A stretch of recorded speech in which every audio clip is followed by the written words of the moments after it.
Bienvenue dans le débat sur France 24. Le Burkina Faso, toujours sous le choc 2 jours après l'attaque terroriste à Solane, dans le nord du pays. Attaque la plus meurtrière depuis plus de 5 ans. Elle a fait 160 morts, parmi les victimes une vingtaine d'enfants. Un deuil de 3 jours a été décrété dans le village par le président Kadoré. Cette attaque a eu lieu dans la zone dite des 3 frontières entre le Burkina Faso, le Mali et le Niger. Une zone régulièrement ciblée par des assauts de djihadistes liés à Al-Qaïda et à l'organisation de l'État islamique. La France se dit déterminée à poursuivre le combat contre le terrorisme au Sahel. Face à la fréquence des attaques terroristes, les États sont-ils impuissants? Que veut faire la France? Et finalement, quid de la communauté internationale alors qu'une nouvelle guerre froide s'installe en Afrique? On va en parler avec mes invités. J'ai le plaisir d'avoir à mes côtés Nyagale Bagayoko. Bonsoir. Vous êtes politologue, présidente de l'African Security Sector Network. Vous avez coécrit l'année dernière un texte intitulé « Sahel, ce qui doit changer ». C'est un ensemble de préconisations concernant la gestion notamment de la crise au Burkina Faso. Donc c'est notre sujet. Bienvenue à vous et bonjour. Vincent Hugeux va nous rejoindre dans quelques minutes. Il sera là dans une dizaine de minutes. Grand reporter, également auteur de Tyran d'Afrique et de Reine d'Afrique. Avec nous par Skype, Michel Goya, bonjour. Historien militaire, ancien colonel de l'armée de terre. Bienvenue bonjour. À vous. Et également Thomas Gassillou, bonjour, député de la majorité Agir Ensemble, membre de la Commission de la Défense nationale et des armées. Bonjour et bienvenue à vous également. Bonsoir. Avant d'en débattre, je vous propose de faire un point sur la situation des djihadistes présents au Sahel. Il y a 2 organisations essentielles, le groupe de soutien de l'islam et des musulmans, un groupe affilié à Al-Qaïda, et l'organisation de l'État islamique au Grand Sahara. C'est signé Mounia Kassem. Ce sont les 2 principales organisations djihadistes actives au Sahel. D'un côté, le GSIM, le groupe de soutien à l'islam et aux musulmans, aussi appelé JNIM. À sa tête, le chef de guerre touareg, Iyad Agrali. Le Malien crée plusieurs mouvements de rébellion avant de se radicaliser et fonder Ansar Dine en 2012. 5 ans plus tard, il chapeaute la fusion de 4 groupes djihadistes maliens, tous prêts à leur allégeance à Al-Qaïda au Maghreb islamique. La zone d'opération du GSIM se situe notamment au Mali, au Niger et au Burkina Faso. Le groupe terroriste dispose par ailleurs d'un savoir-faire militaire important. C'est à ce jour l'ennemi le plus dangereux pour la force Barkhane, pour les forces internationales et pour le Mali. Mais ce n'est pas le seul ennemi présent dans la région. Le IGS, l'État islamique au Grand Sahara, y est aussi implanté. Il provient principalement de la scission en 2015 du groupe terroriste El Morabitoun. Le djihadiste Abou Walid El-Sahraoui décide alors de faire allégeance à l'État islamique. La zone d'influence de l'IGS se situe sur la zone des 3 frontières. La différence principale entre les 2 groupes, c'est qu'on a un groupe qui est implanté localement, avec un commandement local et qui fait de la politique. Là, on parle du JNIM, donc d'Al-Qaïda. En ce qui concerne l'État islamique, le commandement est étranger, il y a une implantation locale et ça ne fait pas de politique, ça ne négocie pas. Al-Qaïda contre État islamique, les 2 groupes se livrent une guerre fratricide sans merci. Les affrontements sont réguliers entre les combattants, faisant à chaque fois des dizaines de morts dans les rangs djihadistes, mais aussi parmi les civils. À ce jour, l'implantation locale du GSIM lui a permis de prendre l'avantage sur son rival, le IGS. Nyagale Bagayoko, est-ce que ces 2 organisations terroristes sont responsables de cette attaque terrible de ce week-end au Burkina ? Justement, aujourd'hui, il est extrêmement difficile de savoir à qui attribuer cet horrible massacre, dans la mesure où la zone où il s'est produit est plutôt un espace où le groupe de soutien à l'islam et aux musulmans est majoritairement implanté. Mais l'horreur dans la technique employée, le caractère massif du massacre, pointerait plutôt le doigt vers l'État islamique. Il y a plusieurs hypothèses, y compris celle selon laquelle le IGS aurait réussi, donc l'État islamique au Grand Sahara aurait réussi à pénétrer la zone contrôlée par le GSIM et aurait essayé de lui attribuer cette attaque. Mais il est tout à fait possible aussi que l'attaque provienne de combattants du GSIM qui se sont aussi rendus coupables de grandes violences, bien que dans des proportions bien moindres que ce qu'il en est pour l'État islamique. Vous vous dites que c'est un carnage de plus ? Non, je ne dis pas c'est un carnage de plus, je dis c'est un carnage de trop. Parce que malheureusement, ce sont les civils qui, depuis le début de cette crise paie le plus lourd tribut, que ce soit au Mali, que ce soit au Burkina Faso ou que ce soit également au Niger. Aujourd'hui, la priorité absolue est de trouver un moyen de protéger les civils de toutes les formes de violence auxquelles ils sont exposés. 1,2 million de déplacés au Burkina, c'est tout de même énorme. Les populations fuient finalement ces violences. Absolument, elle les fuit également au Niger, hein, elle les fuit également à l'intérieur du Mali. On parle beaucoup de problèmes de migration, mais aujourd'hui, c'est vraiment la question des déplacés internes qui crée une urgence humanitaire particulièrement terrible. Urgence humanitaire. Michel Goya, qui sont vraiment ces terroristes et est-ce qu'il y a des ramifications entre ces différents groupes? Concurrence, rivalité, coopération?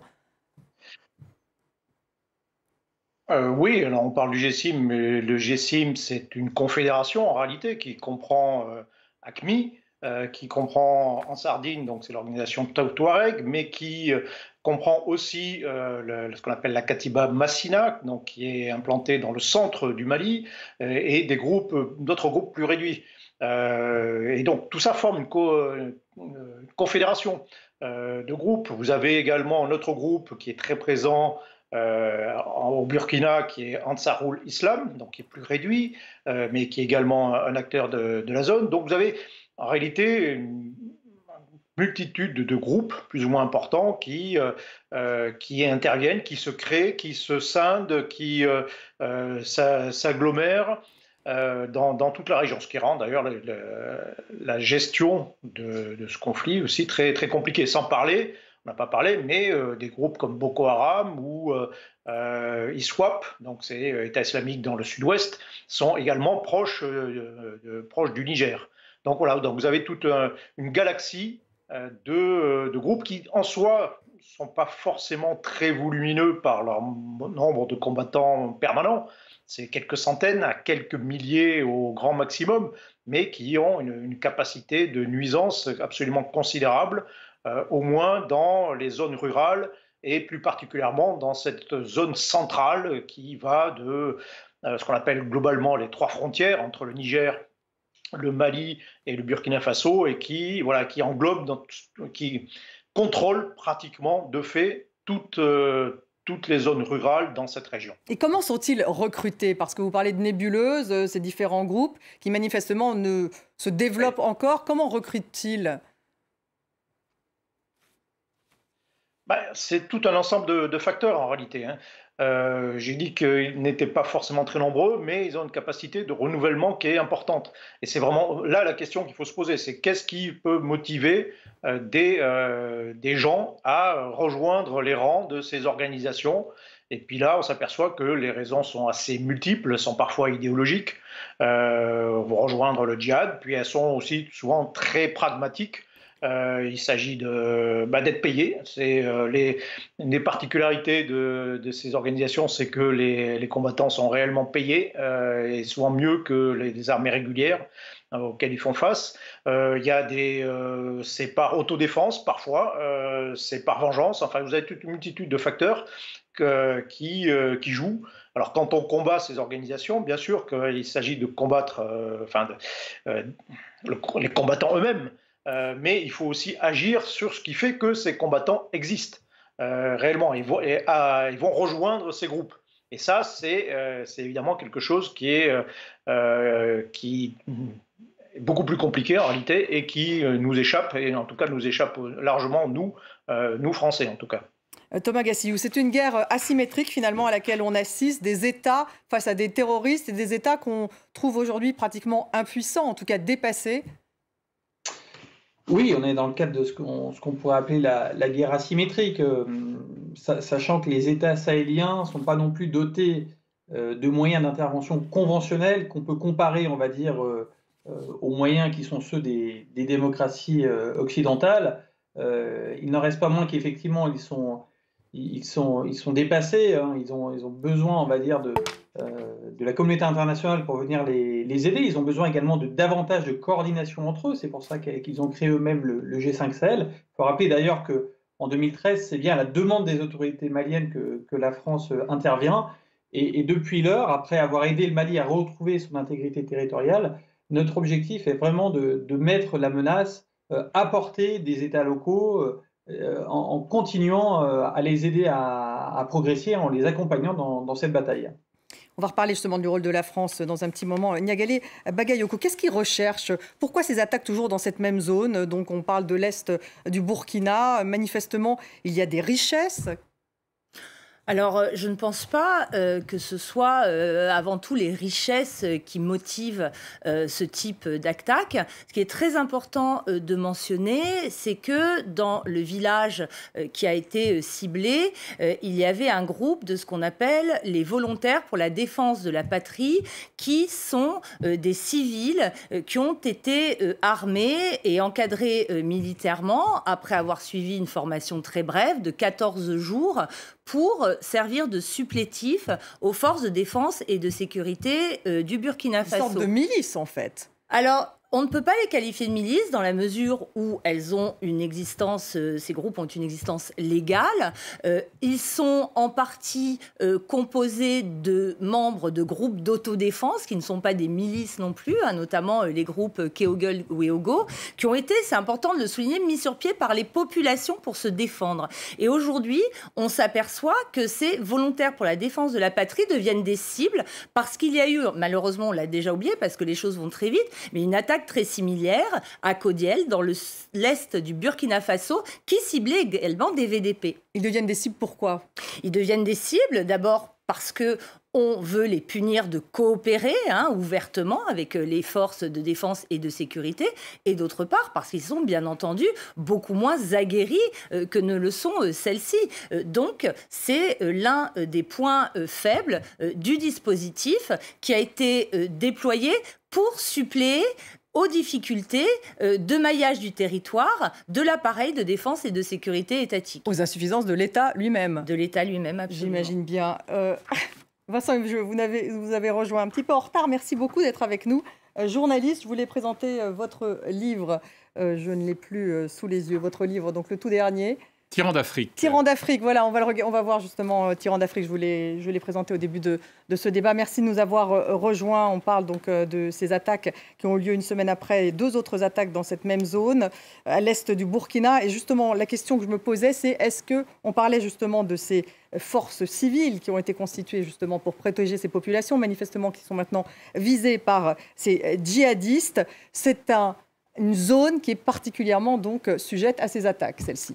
Alors c'est d'abord une zone rurale avec une densité démographique assez faible, zone enclavée avec une population très souvent pastorale et agricole. Si vous voulez, on est à la lisière de ce qu'on appelle la zone des 3 frontières, qui est au fond un concept qu'on ne peut pas définir de manière étroite géographiquement, mais donc le confin Mali, Niger, Burkina Faso. Moi, ce qui me frappe, c'est que quand vous avez comme ça des mobilisations de milices d'autodéfense, c'est très souvent le reflet de la faiblesse de l'armée régulière. Parce que le mot supplétif le dit bien. C'est-à-dire qu'on vient effectivement suppléer des défaillances de l'appareil militaire dit régulier.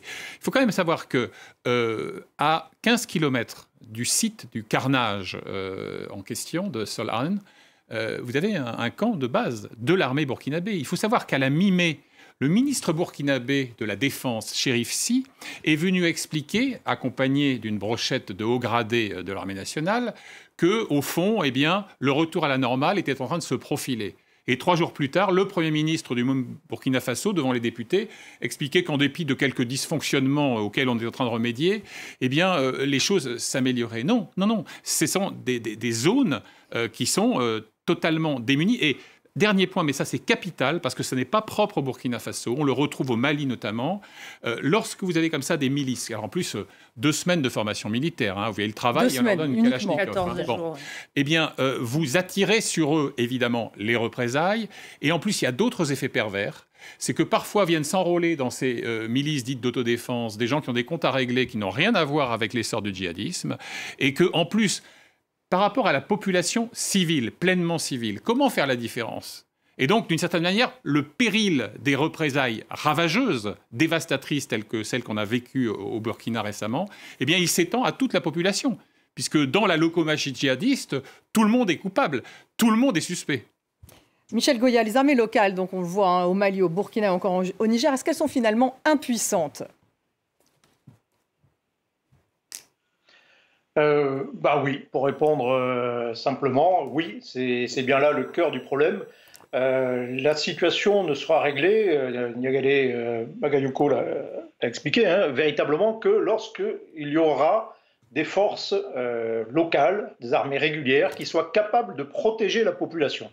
C'est ça, c'est ce qu'on leur demande. Hein, et en fait, on en est encore très loin. Et c'est bien là un petit peu le cœur du problème. On a lancé l'opération Barkhane en 2014 avec comme concept, comme idée que les Français, la force Barkhane allait exercer une pression sur l'ennemi en attendant que des forces régulières locales se constituent et puissent prendre en réalité la relève. Et donc assure cette mission que j'évoquais de protection de la population. Or, cette relève, on l'attend toujours. On l'attend toujours parce que ces armées sont, sont touchées par de vrais problèmes structurels. Ce n'est pas simplement un problème de formation, c'est que voilà, globalement, ce sont des armées qui sont à l'image de leur État, c'est-à-dire des armées faibles, des armées qui sont globalement corrompues, où vous n'avez pas d'infrastructure administrative digne de ce nom, où les soldes sont payés aléatoirement, où souvent d'ailleurs, où ces militaires bénéficient aussi d'une grande impunité dans ce qu'ils font. Il n'y a pas un militaire malien qui a été mis en accusation pour quelconque exaction qui ont pu se commettre. Donc ils n'ont pas de compte à rendre. Parce que les États aussi ont peur de leurs armées, on le voit bien en Mali. Les États ont peur de leurs armées. Donc et c'est le problème fondamental, c'est des armées corrompues. Et ils ont peur de leur armée parce que si elles deviennent puissantes, il peut y avoir des coups d'État. C'est ça que vous voulez dire. Et il y en a ce qui s'est passé au Mali. Ben voilà, ou si simplement on essaie de les remettre un peu en cause, il y a un coup d'État. Derrière les coups d'État, derrière les motivations éventuellement politiques, il y a parfois aussi tout simplement des affaires personnelles.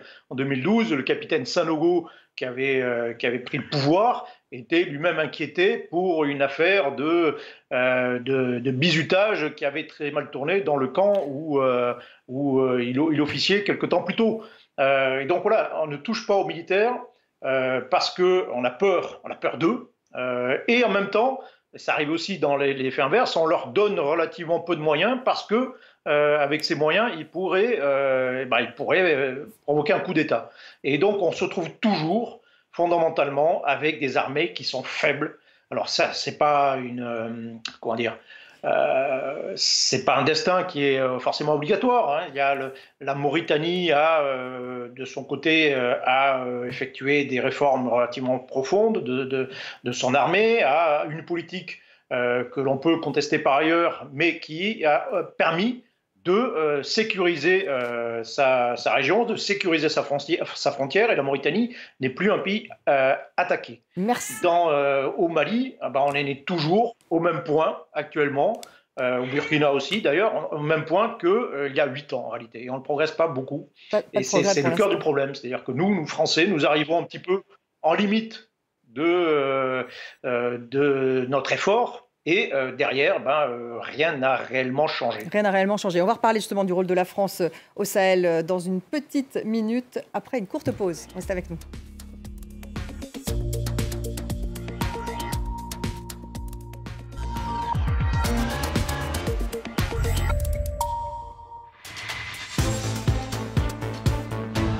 Bienvenue dans la deuxième partie du débat largement consacré au terrorisme au Sahel. 2 jours après la terrible attaque dans le nord du Burkina Faso qui a fait 160 morts. Cette attaque a eu lieu dans la zone appelée zone des 3 frontières entre le Burkina Faso, le Mali et le Niger. Une zone régulièrement ciblée par les assauts donc des djihadistes liés à Al-Qaïda et à l'organisation de l'État islamique. La France se dit déterminée à poursuivre le combat contre le terrorisme au Sahel. Alors que peut-elle, que veut-elle faire? Et puis finalement, quid de la communauté internationale alors qu'une nouvelle guerre froide s'installe en Afrique? Je vais commencer avec vous, Thomas Gassillou, pardon, puisque vous êtes très peu intervenu dans cette première partie. Tout d'abord, la France, justement, Barkhane, c'est 5100 soldats au Sahel. La France forme aussi. Elle a également cette mission de former les armées locales. Mais manifestement, ça ne fonctionne pas. Quel bilan vous pouvez en faire?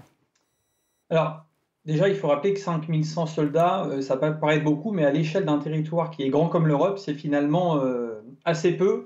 Et donc, je pense que la France et la communauté internationale doivent déjà faire preuve d'humilité dans ce qu'elle est capable de produire, et notamment avec son outil militaire en tant que tel.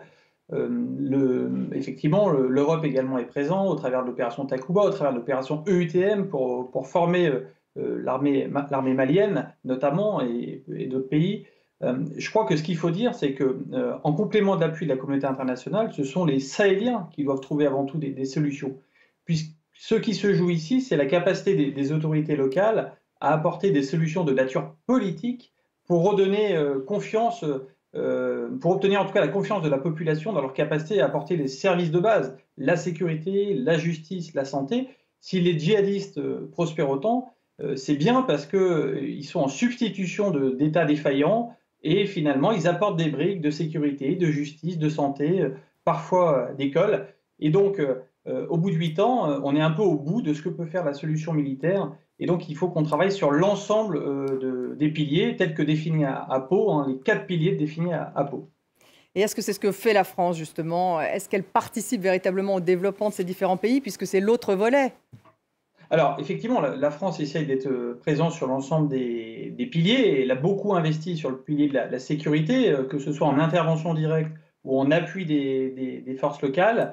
Je crois qu'aujourd'hui, le temps est venu peut-être de moins être exposé en direct, en première ligne, mais plutôt d'accompagner les forces locales à mener elles-mêmes le combat en les appuyant du plus possible avec les capacités qu'on a, notamment en termes de logistique, de renseignement. Et puis, il y a ce combat de long terme pour le développement, effectivement, qui mobilise également beaucoup l'Europe, et surtout de bonne gouvernance au travers de l'appui de ce que proposent les organisations africaines, la CEDEAO, l'Union africaine, puisque pour que les populations aient confiance dans leurs autorités, il faut que celles-ci soient désignées de manière démocratique et transparente. Est-ce que ça veut dire que la France va retirer ses forces militaires du Sahel à un moment donné?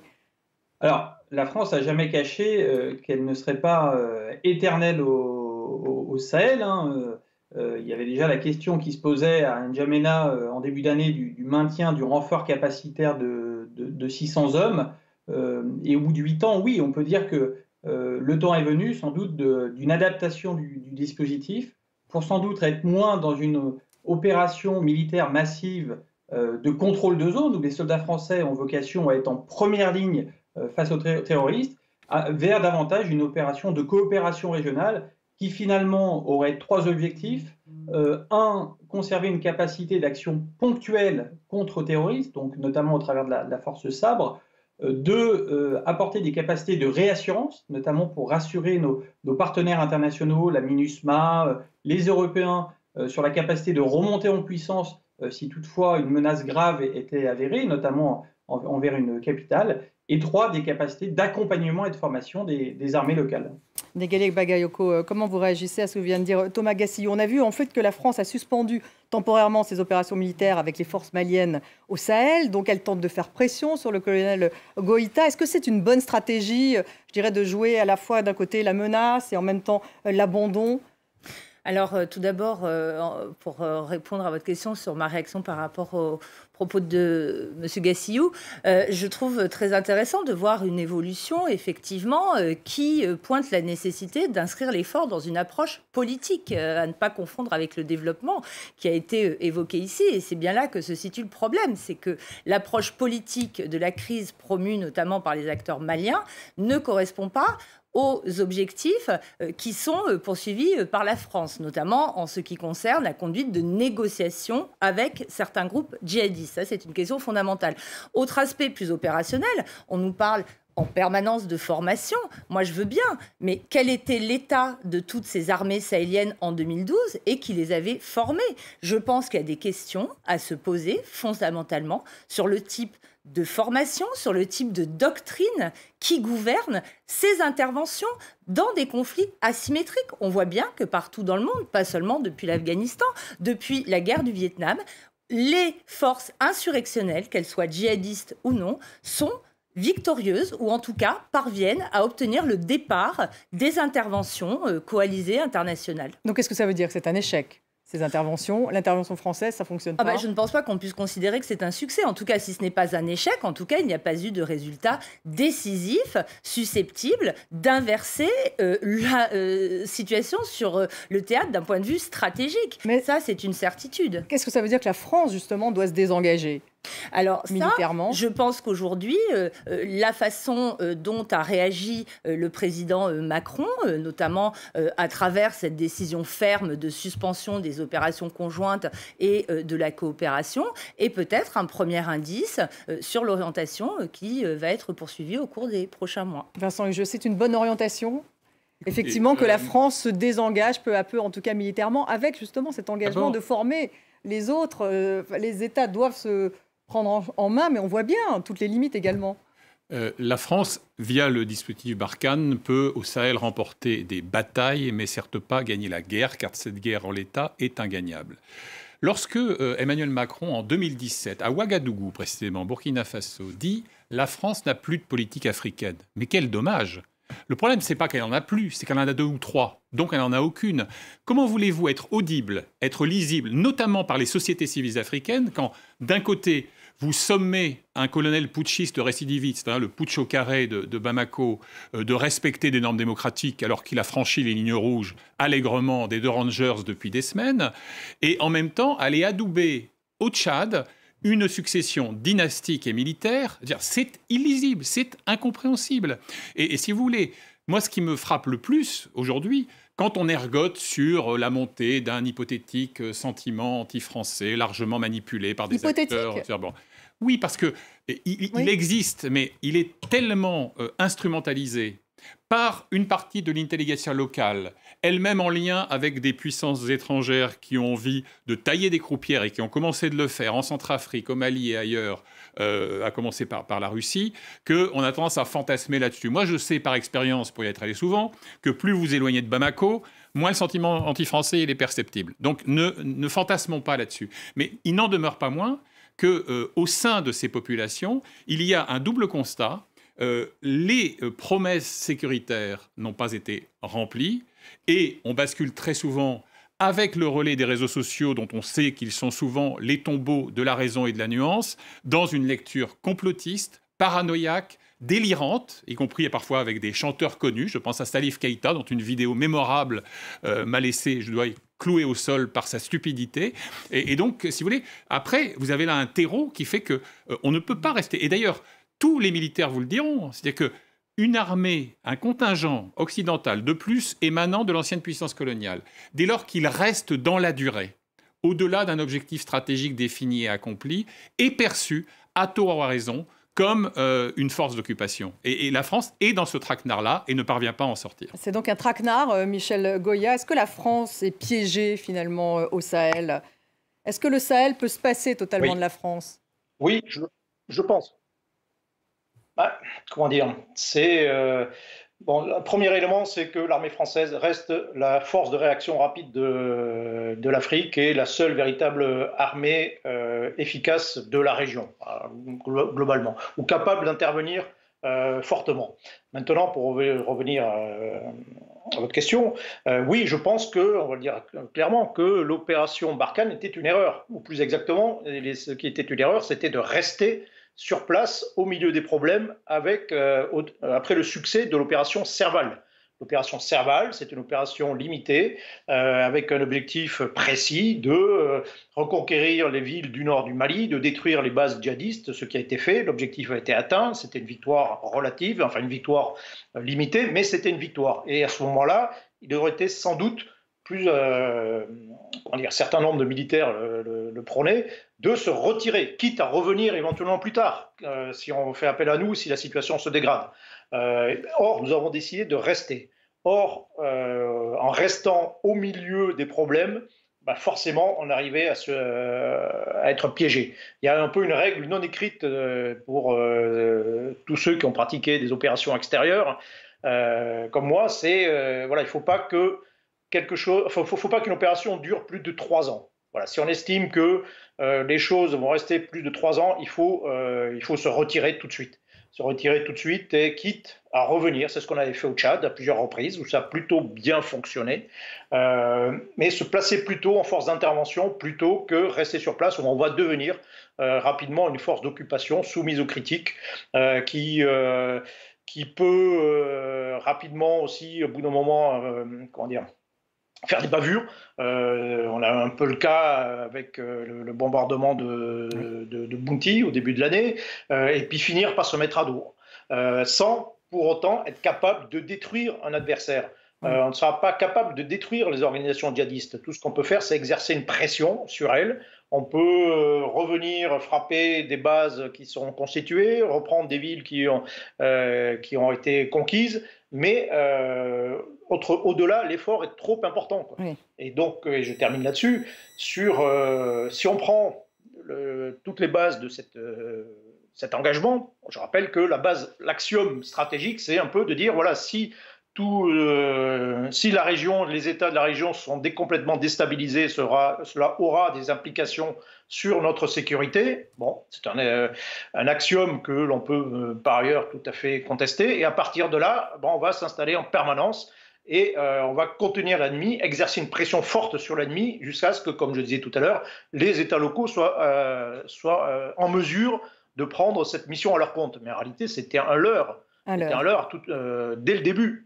Et on s'est engagé dans quelque chose dont maintenant, nous avons du mal à sortir parce que nous sommes devenus un peu la clé de voûte de toute une sorte de mikado sécuritaire qui s'est organisé un petit peu autour de nous. Maintenant, voilà, cette opération, cet engagement au Sahel nous coûte des hommes, des soldats, 57 soldats qui sont tombés depuis le début, et ça nous coûte 1 milliard d'euros par an, quoi. Jamais la France n'a mené une opération aussi longue, en réalité, depuis que les premiers soldats ont commencé à tomber au combat. Donc là, on arrive véritablement en limite de notre effort. Et il faut effectivement penser très sérieusement à une réorganisation, en tout cas, de notre effort et de notre dispositif. Thomas Gassiou, vous pouvez réagir justement à ce que vient de dire Michel Goya. La France est clairement piégée au Sahel et comment justement sortir de cette situation? Oui, alors je partage ce qu'a dit Michel Goya, et j'y reviendrai, mais je voudrais dire qu'en fait, effectivement, la force militaire, elle est une partie de la solution. Mais la force militaire sans option politique, c'est-à-dire dans une sorte de contre-insurrection, c'est-à-dire d'imposer par la force des options politiques, ça demande des effectifs beaucoup plus conséquents que ceux dont on dispose actuellement. Il faudrait plusieurs centaines de milliers de soldats plutôt que quelques milliers, à l'image de ce qui a été fait, par exemple, en Algérie par la France, ou à l'image de ce qui a été fait par les Américains en Irak ou en Afghanistan. Mais c'était une erreur, justement, de la part de la France de rester trop longtemps, ce que vient de dire Oui, Michel c'était une Goya. erreur. En tout cas, voilà, on n'a pas les effectifs suffisants, il faut forcément des solutions politiques. Ensuite, aujourd'hui, effectivement, on se place dans un contexte, on est 20 ans après le 11 septembre 2001, où effectivement on doit s'interroger sur notre doctrine des opérations extérieures. Je partage ce qu'a dit Michel Goya, à savoir qu'il me semble qu'on devrait converger vers une nouvelle doctrine des opérations extérieures, avec des opérations peut-être plus courtes, qui visent à permettre, en cas de conflit, d'assurer une reconquête territoriale, de réinstaller les autorités locales, et ensuite, dans un délai court, elles doivent être en mesure de prendre la relève et de trouver des solutions politiques. Si elles ne sont pas en mesure de le faire, je pense qu'il est illusoire de rester et de croire que les choses vont s'arranger avec le temps. Dans ce cas-là, il faut être en mesure de partir, de dire qu'on n'a pas réussi, quitte à revenir. Voilà. En tout cas, on ne peut plus se permettre des grandes opérations contre-insurrectionnelles. Donc on peut s'attendre à une annonce d'Emmanuel Macron incessamment sous peu, disant on se retire. Alors, il y a un conseil de défense qui est prévu mercredi prochain, le 9 juin. Plusieurs options sont sur la table. Le président de la République a déjà annoncé en début d'année sa volonté, me semble-t-il, de passer d'une grande opération, telle que je viens de la décrire, vers un partenariat régional de coopération en matière de sécurité. Et donc, il me semble qu'aujourd'hui, la question est davantage celle du timing et de la mise en œuvre que celle du fond et de l'option vers laquelle on va aboutir. Donc voilà, donc on aura sans doute des réponses dans les prochains jours, dans les prochaines semaines, sur le planning que souhaite retenir le président de la République. Ndiagalé Bagayoko, comment justement ces pays peuvent-ils mieux se protéger contre cette menace terroriste ? Mais moi, il me semble que la menace terroriste, qui est majeure, doit être inscrite dans une réflexion beaucoup plus large, parce que les populations sont l'objet d'autres types de violences. Elles sont l'objet d'attaques de groupes armés non identifiés, elles sont l'objet d'attaques de la part de certaines unités des forces de défense et de sécurité, elles sont l'objet d'attaques de groupes d'autodéfense. Aujourd'hui, il y a une nécessité de repenser la doctrine, j'en suis absolument convaincue. Et je ne suis pas, en revanche, certaine que l'idée de réinstaller un État qui est perçu avant tout comme prédateur et non pas comme protecteur soit la solution. L'État sahélien, dans sa forme actuelle, qui, pour beaucoup de populations, apparaît non pas comme un facteur de protection et de sécurité, mais comme un facteur d'insécurité. De la même façon, cette idée de conquête des cœurs et des esprits qui est à la racine de toutes les approches contre-insurrectionnelles me semble totalement dépassée dans un contexte où précisément il s'agit de protéger des civils dont il ne convient pas de manipuler ni les sentiments ni le cerveau. Je pense qu'il y a vraiment fondamentalement pour les doctrines d'intervention occidentale qui inspirent en réalité toutes les formations qui sont dispensées une nécessité de repenser toutes les interventions. Ça veut dire intervenir militairement et ensuite se retirer, ce que disait Michel Goya, non, et ne pas rester. Pas nécessairement. Je pense que la question se pose de manière beaucoup plus globale. On a cité l'intervention en Afghanistan, on peut citer d'autres guerres. Il y a aujourd'hui une incapacité de l'instrument militaire à triompher du type d'ennemi qu'il combat. Et c'est sans doute en réfléchissant davantage à la façon dont la force militaire doit être mise au service d'un objectif politique, ce qui n'est malheureusement pas le cas ici. L'objectif politique, c'est un objectif sécuritaire, c'est ce que vous voulez dire, pas vraiment politique. C'est un objectif. La sécurité, l'éradication du djihadisme, la neutralisation des terrorismes est devenue un objectif en soi.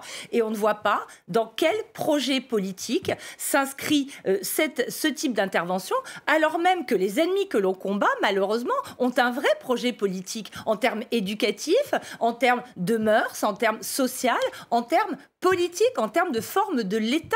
Et c'est à ça qu'on ne parvient pas à répondre en réalité aujourd'hui. Vincent, mais la difficulté, n'est-ce pas, que justement on voit les limites de ces États eux-mêmes face à cette menace djihadiste. Donc il faut qu'ils réforment leur gouvernance, il faudrait que ce soit des démocraties, à vous écouter. Ça fait beaucoup face à une menace multiforme, protéiforme. Commençons par des exigences et des défis plus simples que celui-là. Quand vous cesserez d'envoyer au casse-pipe des petits soldats équipés de tromblons pendant que les officiers mènent grand train dans la capitale, déjà vous aurez avancé. Vous parlez de quelle capitale, là? Les trois? Bamako, Ouagadougou, pick your choice, enfin faites votre choix. Je veux dire que bon. Par ailleurs, j'ai eu une remarque tout à l'heure un peu abrupte et peut-être outrancière au sujet de la vidéo de Saïf Keïta. Je rappelle simplement que dans cette vidéo, il accusait, je le cite, les Français de massacrer des Maliens. Bon. Mais pour qu'un personnage aussi révéré dans un pays comme le Mali, que moi, personnellement, j'admire comme chanteur et comme musicien, en viennent à faire cette lecture-là et à la diffuser, c'est-à-dire que le mal est profond. Vous n'avez pas le droit à la moindre faute de quart. Et Michel Goya avait raison de faire allusion à l'affaire de Bounty. Vous avez quand même une enquête des Nations Unies, extrêmement méthodique, qui me paraît rigoureuse pour l'avoir lue, et un état-major en France qui continue d'être dans le déni. Non, il ne s'est rien passé, il n'y avait pas de mariage, etc. Donc il y a un problème de transparence Mais aussi. oui, mais par rapport aux populations africaines, qui sont déjà dans le désarroi dans lequel les plonge l'impuissance à la fois de leurs armées, de leurs milices d'autodéfense et des forces étrangères, comment voulez-vous qu'évidemment elles ne prêtent pas le flanc à toute cette thématique délirante qui voudrait que la France ne serait là que pour piller des ressources fantasmées ou je ne sais quoi. Donc c'est là où la France doit aussi avoir un message univoque. Pourquoi je parlais tout à l'heure de ce qui m'apparaît comme la schizophrénie macronienne par rapport à l'Afrique, c'est que tout ça contribue justement à donner de l'audience à des propos qui sont au fond le reflet d'une immense frustration et d'un sentiment terrible d'impuissance. Impuissance donc de la France, si je comprends bien. Impuissance également de ces différents États. Michel Goya, comment on en sort en 2 minutes? Oula, c'est une bonne question, mais allez, pour citer simplement d'un point de vue militaire, il est possible de mener le combat effectivement autrement, de manière moins coûteuse, moins visible, c'est ce que disait Thomas tout à l'heure. Hein. Donc là, je parle du point de vue français. Du point de vue local, et en restant dans le domaine militaire, en réalité, il y a une chose qui marche à peu près, qui fonctionne tout de suite, c'est lorsqu'on va fusionner, on accompagne des forces locales sur place.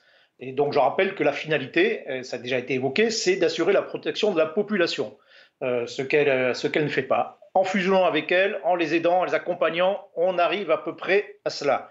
Dans un espace qui est éventuellement relativement limité, mais c'est déjà un début. Donc oui, il faut réorienter certainement notre effort dans ce sens.